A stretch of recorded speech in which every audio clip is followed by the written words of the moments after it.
Hoje vamos abrir a Bíblia de Deus em 1 Coríntios, capítulo 1, versículo 23. Carta de Paulo aos Coríntios, capítulo 1, versículo 23. Diz assim: Mas nós pregamos a Cristo crucificado, que é escândalo para os judeus e loucura para os gregos. Bom, de acordo com os sermões passados, nós vimos a cruz e a maldição da lei, bem como Deus resgata o pecador da maldição da lei pela sua morte na cruz, caso esse pecador se arrependa e creia no Evangelho. Vimos também sobre a importância da crucificação, bem como qual era a mensagem da cruz. No entanto, de acordo com o versículo que temos diante de nós hoje, infelizmente nem todos veem a cruz da mesma maneira. Nem todos atentam para Cristo da mesma forma. E certamente nem todos sentem de forma semelhante o perfume de Cristo nos seus discípulos. Como disse o apóstolo Paulo, porque para Deus somos o bom cheiro de Cristo, nos que se salvam e nos que se perdem. Para este, certamente, cheiro de morte para a morte, mas para aquele, cheiro de vida para a vida. 2 Coríntios, capítulo 2, versículo 15 ao 16. Em outras palavras, nem todos reagem igualmente ao perfume de Cristo. E que perfume é este? Paulo responde num verso anterior a estes: E graças a Deus, que sempre nos faz triunfar em Cristo, e por meio de nós manifesta em todo lugar o cheiro do seu conhecimento. 2 Coríntios capítulo 2, versículo 14. Ou seja, o perfume de Cristo é o conhecimento de quem Ele é. É o conhecimento de sua pessoa e de sua obra. O apóstolo usa essa ilustração porque o perfume pode ter dois efeitos. O mesmo pode ter um cheiro bom para alguns como ruim para outros. Sendo assim, pode tanto atrair como afastar. Pode atrair porque alguns sentem cheiro de vida, pois Cristo disse: Eu sou a luz do mundo. Quem me segue não andará em trevas, mas terá a luz da vida. João capítulo 8, versículo 12. E pode afastar porque todo aquele que faz o mal aborrece a luz e não vem para a luz, para que as suas obras não sejam reprovadas. João capítulo 3, versículo 20. Por isso sentem cheiro de morte, como Cristo disse: Por isso vos disse que morrereis em vossos pecados. Porque se não credes que eu sou, morrereis em vossos pecados. Disseram-lhe, pois, quem és tu? Jesus lhes disse: Isto mesmo que já desde o princípio vos disse. João capítulo 9, versículo 24 ao 25.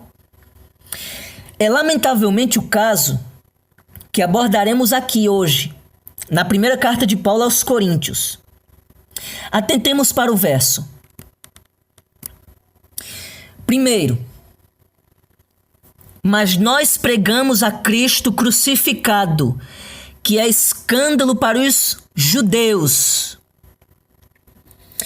O Redentor crucificado, proclamado aos judeus, era considerado escândalo. Por que eles o consideravam desta forma? Há um verso que pode ajudar. 1 Coríntios, capítulo 1, versículo 22, diz assim: Porque os judeus pedem sinal. Mas como assim? Sinal de quê? Um sinal para que eles acreditassem que Jesus era o Messias. Ora, e por que não acreditavam?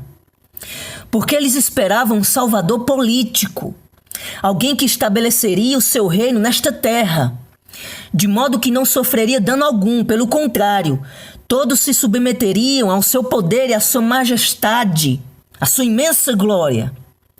Não entendiam que antes disso era necessário que o Messias sofresse tudo o que estava prescrito ao seu respeito e que ressuscitasse para a nossa salvação. Como está em Lucas: Porventura não convinha que o Cristo padecesse estas coisas e entrasse na sua glória? E começando por Moisés e por todos os profetas, explicava-lhes o que dele se achava em todas as Escrituras, capítulo 24, versículo 26 ao 27. Como muitos dos judeus não entendiam isto e esperavam que Cristo viesse de acordo com as suas expectativas, era um escândalo para eles acreditar que um ser humano, que ainda por cima fora crucificado, seria o Messias prometido. E segundo, a crucificação de Cristo, proclamada aos gregos, era considerada loucura, porque eles a consideravam desta maneira.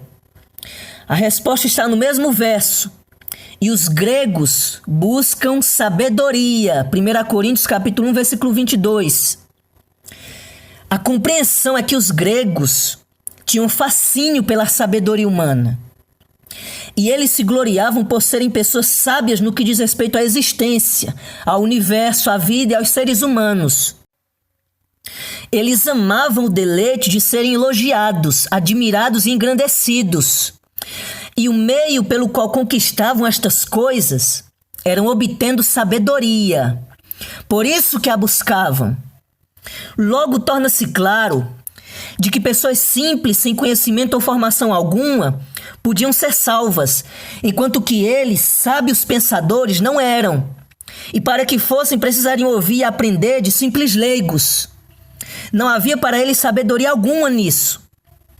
E juntamente com este fato, ouvir sobre alguém que os salvaria sem precisar da ajuda sequer de um grego ou de qualquer outro ser humano era tolice. Tudo isto era como perfurar seus corações orgulhosos. Então, temos dois casos lamentáveis aqui. De um lado temos os judeus, os quais consideraram a pregação sobre Cristo um escândalo. E do outro temos os gregos, que consideraram essa mesma pregação uma loucura. Então, no que diz respeito à pregação, os judeus viam escândalo e os gregos viam loucura. E não se esqueça, ambos fazem parte do que sentem cheiro de morte no perfume de Cristo.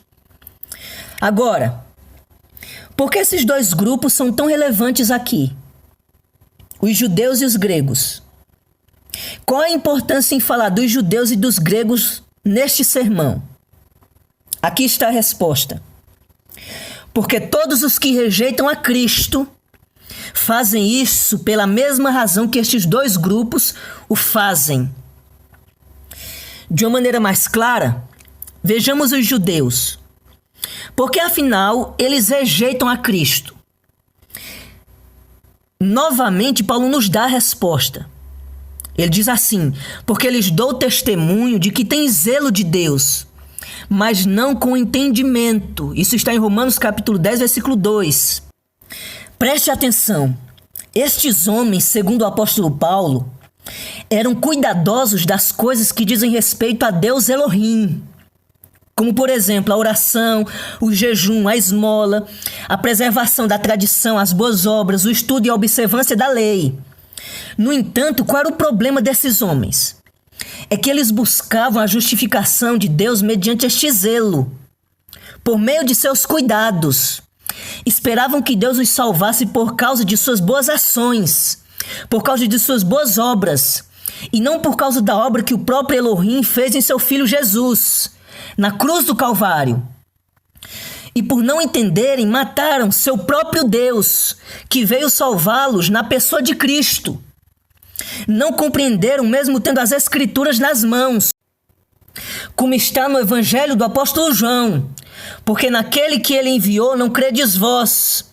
Examinais as Escrituras, porque cuidais ter nelas a vida eterna, e são elas que de mim testificam. E não quereis vir a mim para terdes vida. João capítulo 5, versículo 38 ao 40. Agora, por qual razão não entendiam e não iam a Cristo? O Senhor mesmo responde: como podeis vós crer em mim, recebendo glória uns dos outros e não buscando a glória que vem só de Deus? Isso está em João capítulo 5, versículo 44. Aqui está a raiz. E esta é certamente aquela que não vemos quando olhamos para as árvores, a menos que resolvamos cavar até encontrá-la. Aqui está o porquê de não entenderem, de não crerem, de não serem salvos por Cristo e ainda assim pensarem que podem ser salvos e justificados pelos seus cuidados e esforços. A glória própria. É porque por trás de todo este zelo, de todo este cuidado, seja com a oração, com o jejum, com a esmola, com a preservação da tradição, com as boas obras, com o estudo e com a observância da lei, está um coração orgulhoso e enganoso, desejando ser elogiado, honrado e engrandecido. Basta um olhar atencioso nas distintas religiões por todo este mundo. Sejam católicos, islâmicos, hinduístas, budistas, shintoístas, espíritas e tantos outros. Proclame a palavra de que somente Cristo pode arrebatar dos cordéis de morte e salvar dos tormentos do inferno, e o escândalo estará feito. Seria algo escandaloso para eles. Não porque haja algo de errado com a palavra da Escritura, mas porque esses se escandalizam nela. Não é porque não haja vida no perfume de Cristo, mas é porque o coração soberbo que busca ser salvo pelos seus próprios esforços e para a sua glória, sente neste perfume cheiro de morte, pois não quer crer em Cristo, que somente Ele pode salvá-lo poderosamente pela glória dele. Debaixo do céu há milhares de pessoas religiosas e cuidadosas nas práticas daquilo que acreditam, esperando que seus cuidados e esforços possam, no fim de tudo, justificá-las e salvá-las, sem entenderem que somente Yahvé, o único e verdadeiro Deus que está acima dos céus, cujo poder é excelso, pode salvá-las e justificá-las por meio de seu Filho Jesus, na cruz do Calvário. O coração dos homens não suporta e não aceita, de forma alguma, que Deus possa salvá-los sem precisar de uma mãozinha sequer deles, pois sabem que assim serão humilhados e que somente Deus será honrado, elogiado e enaltecido. Infelizmente, até muitos que se consideram cristãos, evangélicos, reformados, não entendem isso. De alguma maneira ainda acham que podem ser justificados e salvos pelos seus esforços e por tudo o que estão fazendo na obra da igreja. Ainda não confiaram e descansaram na obra de Cristo. Mesmo sabendo da história no Calvário, não entenderam. Somente Cristo e este crucificado pode salvar o pecador das labaredas e angústias do inferno, a fim de que este possa desfrutá-lo para sempre. Confie nele, ó pecador, confie nele, e ele o salvará. Mais adiante, olhando na mesma direção, porque tantos outros, por outro lado, mas que estão infelizmente no mesmo curso, também rejeitam a Cristo. Para obtermos uma resposta, vejamos também os gregos. No capítulo 1 da primeira carta do apóstolo Paulo aos Coríntios, onde ele expõe que os gregos também buscam sabedoria, ele afirma: mas Deus escolheu as coisas loucas deste mundo para confundir as sábias, e Deus escolheu as coisas fracas deste mundo para confundir as fortes. Versículo 27. As coisas loucas e fracas de que fala o apóstolo Paulo são os cristãos escolhidos por Deus. Ele deixa isso bem claro no verso anterior, porque vede, irmãos, a vossa vocação, que não são muitos os sábios segundo a carne, nem muitos poderosos, nem muitos nobres que são chamados. Versículo 26. Porque o Senhor então escolhe as coisas que aos olhos do grego são loucura e fraqueza. Como já vimos no versículo 27, ele escolhe para confundir as sábias e as fortes, que compreende os gregos, pois confiavam em sua própria sabedoria e em sua própria força. Esta expressão para confundir significa para envergonhar, corar de vergonha, para humilhar os gregos. Por que o Senhor faz isso? No mesmo capítulo encontramos a resposta, porque está escrito: destruirei a sabedoria dos sábios e aniquilarei a inteligência dos inteligentes. Versículo 19. Mas afinal de contas, qual é o propósito de Deus em tudo isto? Escolher as coisas loucas e fracas, confundir as sábias e as fortes e destruir a sabedoria e a inteligência dos gregos. A resposta está no final do capítulo. E mais uma vez preste atenção, porque quando vemos o propósito de Deus no final, é que podemos enxergar a raiz que está fincada no coração dos gregos. Qual é então o seu propósito? O versículo 29 nos dá a resposta.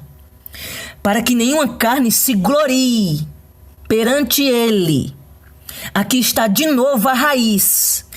A disposição e a expressão podem até serem distintas, mas ao cavarmos profundamente os corações na Escritura, encontramos a mesma raiz, a glória própria.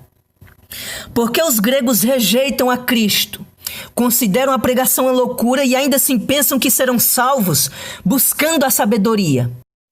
É porque por trás de toda esta rejeição, de toda esta consideração e de toda esta busca está um coração orgulhoso e enganoso, desejando ser elogiado, honrado e engrandecido. Como já disse, o coração dos homens não suporta e não aceita, de forma alguma, que Deus possa salvá-los sem precisar de uma mãozinha sequer deles, pois sabem que assim serão humilhados e que somente Deus será honrado, elogiado e enaltecido. Mais uma vez, basta um olhar atento para os distintos sábios deste mundo, sejam médicos, cientistas, filósofos, sociólogos, biólogos, matemáticos, físicos, ateus, como também aqueles que são nobres, fortes, ricos, poderosos e tantos outros, embora isso não se aplique exatamente a todos, é claro. Há um grande número de pessoas sábias, confiando em sua própria sabedoria, que veem a história da cruz como algo insano, louco, fantasioso e desnecessário. Por quê? Porque elas confiam no que sabem. E por que resolvem confiar no que sabem? Porque por trás de tudo isso há corações acreditando que podem ser elogiados, honrados e engrandecidos pela sabedoria que possuem. Indo à raiz, descobrimos porque muitos consideram a história da crucificação um escândalo e uma loucura. É porque a história no Gólgota revela a fraqueza e a incapacidade que os homens têm de se salvarem. Eles não podem fazer nada, apenas Deus em seu Filho Jesus pode. Seu poder então é visto e a força dos homens é humilhada. Apenas no Gólgota é mostrado a perdição do homem em sua busca por sabedoria e a salvação de Deus pela sabedoria divina dele. Sabedoria esta encarnada e crucificada na cruz. Então as forças, planos, pensamentos, inteligência, riqueza e toda a glória dos homens é reduzida ao pó. E a força salvadora, os planos que não podem ser frustrados, a inteligência inescrutável e o saber majestoso de Deus são vislumbrados e toda a sua glória é enaltecida, exaltada e honrada. Este é o perfume de Cristo que é vida para os que são salvos e morte para os que se perdem. Quero agora finalizar este sermão me dirigindo a 3 grupos distintos de pessoas. Primeiro, aos diversos religiosos espalhados por todo este mundo. Segundo, aos vários filósofos e sábios. E terceiro, a vocês, caros irmãos. Então, primeiramente, aos religiosos. Você, rapaz, ou você, moça, talvez você que já é um homem formado, ou você, mulher formada, quem sabe você, caro senhor ou senhora, que estás envelhecendo, ouçam as palavras de Cristo. Bem-aventurado aquele que em mim não se escandalizar. Lucas capítulo 7, versículo 23. Há uma verdadeira alegria para você que me ouve. Se ao invés de te deixares ser enganado pela tua religião e ficar procurando motivos esfarrapados para continuar não acreditando em Cristo, decidi vislumbrá-lo como Deus verdadeiro que se fez um ser humano para sofrer em teu lugar a ira que você deveria sofrer no inferno por conta de teus pecados abomináveis, a fim de salvar-te. Que alegria é esta? A alegria de contemplá-lo e por graça soberana receber a vida eterna. A alegria de conhecer o Deus verdadeiro na pessoa de Cristo, cuja felicidade está em sua graciosa presença. Cristo te espera e você precisa. Busca-o em oração, com arrependimento verdadeiro e coração contrito, e a alegria de ser amado, bem como de amar o Deus que deseja perdoar-te, inundará o teu coração, bem como a tua vida. Segundo, aos filósofos e sábios. Me dirijo a você, que se considera um amigo ou amante da sabedoria, pela qual dizes, com toda a modéstia de um homem certeiro, cuja dúvida principiou o conhecimento tão valioso que possuis, que a fé é irracional, que a ciência humana é o único caminho sensato e que Deus não passa de uma invenção desnecessária para a vida real. Escute! Queres mesmo prosseguir esse caminho de idiotice pela tua própria glória? Satanás, embora seja um dos responsáveis pelas diversas filosofias que permeiam este mundo, juntamente com o coração corrupto e enganoso dos seres humanos, ri com desprezo de ti, ao observar que não passas de alguém que resiste a Deus, usando a desculpa da sua inexistência e do sofrimento humano, ignorando a criação que canta a sua existência gloriosa, bem como a ti mesmo, que é feitura dele. Queres o endereço da verdadeira sabedoria? Converte-te, pois estás em caminho contrário. Verás atrás de ti a senda do arrependimento. Trilha. Encontrarás em seguida o vale da auto-humilhação. Atravessa-o então em oração. Chegarás por fim ao Gólgota. Vai até a cruz de Cristo, a sabedoria de Deus encarnada, que foi crucificada até a morte, para perdoar-te os pecados, salvar-te do inferno, a fim de que possas viver nele, exultante em sua glória, a glória de ser o Deus Criador que te salva. E terceiro, a vocês, caros irmãos, prossigamos em sermos o perfume de Cristo, exalando a fragrância de sua pessoa e de sua obra, e em mantermos o escândalo e a loucura da cruz pela nossa vida e a pregação do verdadeiro evangelho. Tenham cuidado com os filósofos e sábios deste mundo. Lembrem-se do peregrino de Banyan, cujo caminho se cruzou com o do nobre e gentil sábio segundo mundo, habitante de uma grande cidade chamada Prudência Carnal, a qual ficava perto da cidade da destruição. Este homem amaldiçoou o querido evangelista. Não esqueça que sábio segundo o mundo aconselhou este peregrino a livrar-se do fardo de seus pecados, não seguindo o caminho que conduzia à cruz, mas indicando-lhe o povoado, cujo nome é moralidade, onde vivia um senhor chamado legalidade, que tinha um filho chamado civilidade, o que fez piorar a situação de cristão que viu-se parado, receoso e temeroso no Monte Sinai, de onde saíam lampejos de fogo, a ponto de o fazer tremer de medo e se arrepender de ter aceitado tal conselho.